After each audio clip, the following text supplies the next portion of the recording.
You will have experiences abroad that you will never have in the United States, not in your lifetime. If I go to if I go to the airport, I don't get one look, not one, because everybody looks like me. When I was going to Mexico, when I was living in Mexico, guys, I could tell you some stories and y'all would think I was lying. I'm exotic when I go to Mexico. I'm invisible in the United States, but I'm exotic in Mexico, especially when I was down there. I was running into people that had never seen a black person in real life. Think about that. Hey, what's going on, good people? In this video, we're going to discuss the lead attorney, where yesterday on one of his lives that he do, someone asked him a question regarding passport bros and what he think about guys going over there dating or getting married. And he actually ended up sharing some of his experience that he had living out of the country. So we definitely going to get into it and break it down. But before we do, make sure you guys hit that subscribe button, like the video, and drop a comment down below. Let's get right into it. We got Ron. Ron Alexander says, TLA, salute. Question: with passport bros gaining attention, what are your thoughts on men going abroad to find women to date and marry?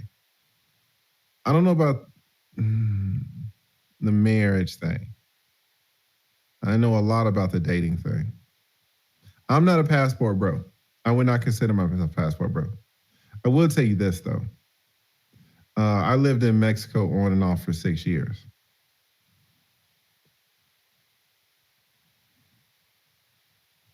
The experiences that I had in Mexico, I see why brothers travel overseas and get their mind blown, among other things. I see the addiction, because it's not that the women over there are better. They are not better. They're just humans. They're women. Culture's different. And you're different. Guys, I mean, y'all can't see me, but I'm just, listen, man, listen. Y'all see me. I ain't no damn Idris Elba. I ain't no damn, what's that from the 90s? I was gonna say Shakur. What's his name? Shamar. What's the dude name? If I go to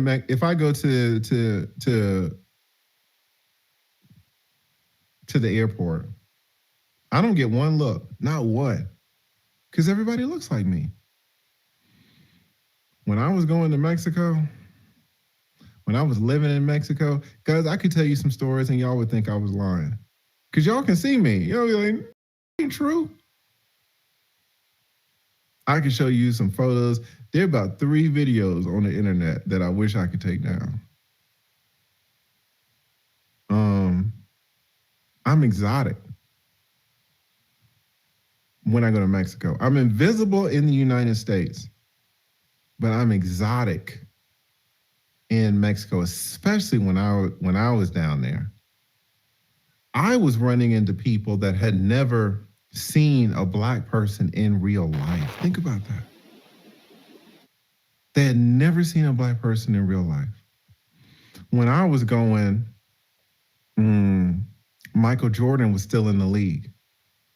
And I got friends today in Mexico that call me Mike, even though that's not my name. That's what they think my name is, because that's what they heard people calling me, because I'm tall and got a bald head.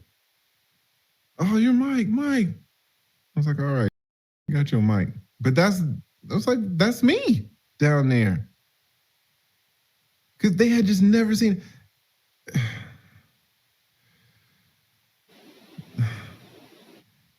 I'm just going to say we all adults. Guys, the amount of ass that I got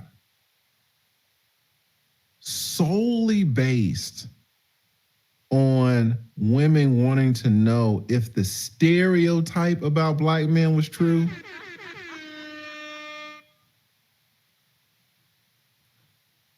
You cannot get ass in America because a woman wants to know if black men are really well endowed or not.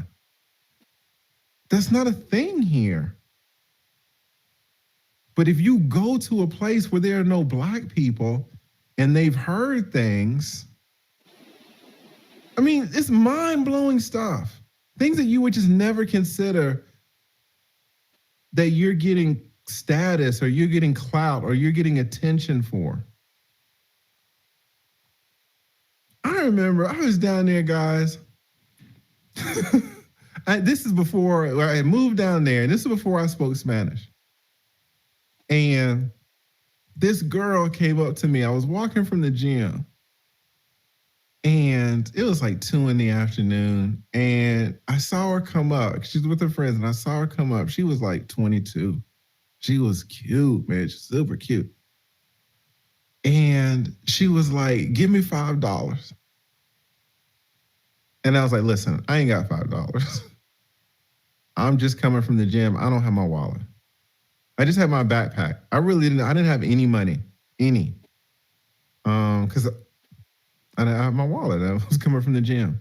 I just had my little gym shorts on and a backpack. And she's like, no, for real, give me $5. Now she's saying pesos, right? But I'm translating this. And I was like, listen, lady, I ain't got it. She said, I'll give you a kiss if you give me $5. And I was like, you're cute. I don't have $5. Like, get out of my way. And I tried to go to the side. She jumped in because sometimes women are any country, they see you're American and try to get some money out of it. So I kind of moved and she jumped. She's like, no, you don't understand. I will give you $5 if you kiss me. This is what she was saying. I didn't understand Spanish well enough. So she wanted me to know, like, no, I'm translating it. She was saying it in Spanish. I didn't really know Spanish at the time. She offered me $5. And you guys say, okay, well, $5. No, $5 back in the day to a 22-year-old, that's like $20 today. So that's real money for a 20-year-old, 22-year-old. She was somewhere around there. Guys, let me ask you something. When is the last time a woman offered you $20 so that they could kiss you? When has that happened to you?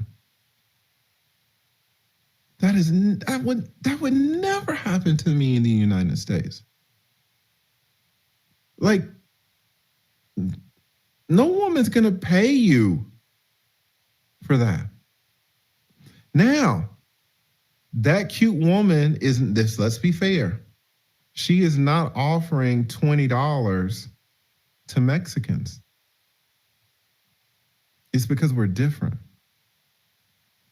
And so when you ask me about the passport bros, I'm not a passport bro, but I get it. I get why you get in a foreign country and your mind is blown. I could tell y'all so many stories. So, what was your original question?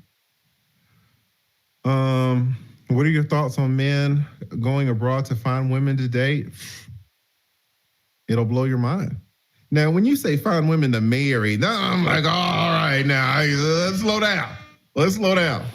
You don't want to marry nobody offering you $20 to kiss you. Hey, that's what I hear, you know. But just to date and have different experiences, you will have experiences abroad that you will never have in the United States. Not in your lifetime. Not if you could have 1,000 births. If you could be born 1,000 times, you would not have these experiences in the United States. I don't get one look. I should really. There's a part of me, because I'm a content creator. There's a part of me.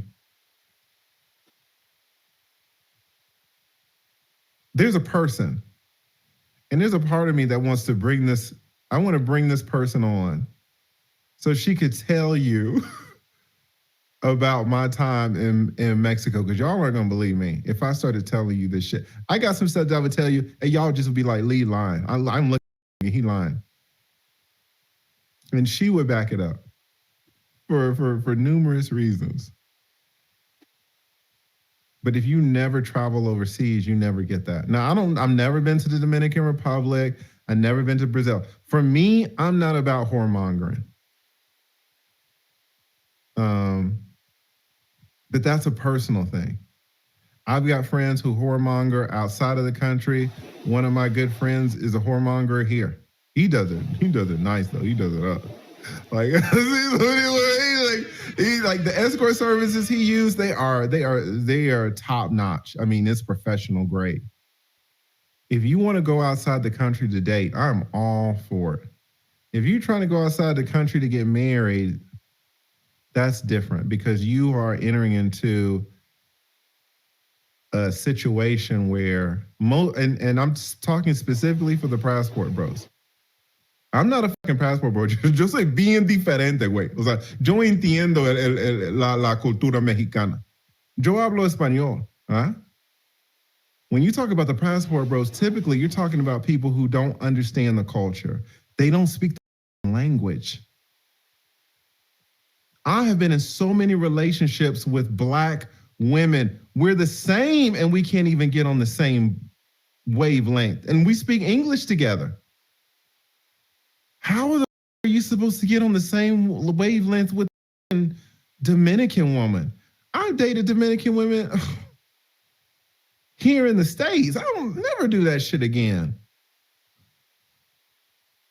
How are you supposed to make a marriage work? You're talking to a 20-year divorce attorney. I know how hard, I've been married. I know how hard it is. You're marrying a woman, you don't understand her culture and you don't speak her language, but the shit is supposed to work because she's feminine. And that's a little different. At any rate, but the dating, I'm all for it. I'm all for it. Now, the lead attorney here, I think he's from and he actually live in Atlanta right now. So we're definitely not shocked to hear that he's not a passport bro. Of course he's not. Men in Atlanta can have their pick of the litter. I got friends and I know of guys in Atlanta who has a 7-day rotation of women. Like you can date 10 to 12 women at a time down there. But yeah, most guys that live in Atlanta, they got no reason to leave the country for dating. Because it's not that the women over there are better. They are not better. They're just humans. They're women.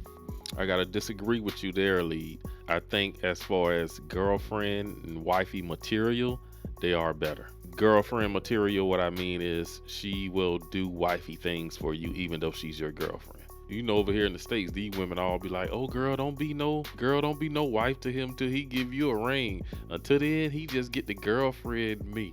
And all this kind of foreign women as girlfriends will give you the wifey treatment. So I do think they are better in that regard. You will have experiences abroad that you will never have in the United States. Not in your lifetime. Not if you could have 1,000 births.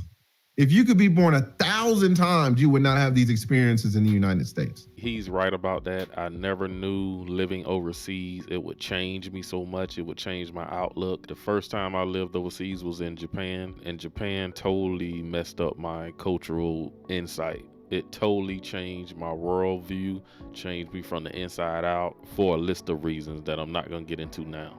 But I've heard stories of guys moving overseas just to find themselves, and they really do find themselves. They feel renewed, restored. I can go on and on. It'll blow your mind. Now, when you say find women to marry, I'm like, all right, now let's slow down. Let's slow down. A lot of these guys know not to marry these women or bring them back to the States. And also the lead attorney need to know that his advice and his channel has been helping men to wake up to the fact that, hey man, you probably don't want to get married. It's probably not safe to get married in the States or out of the States.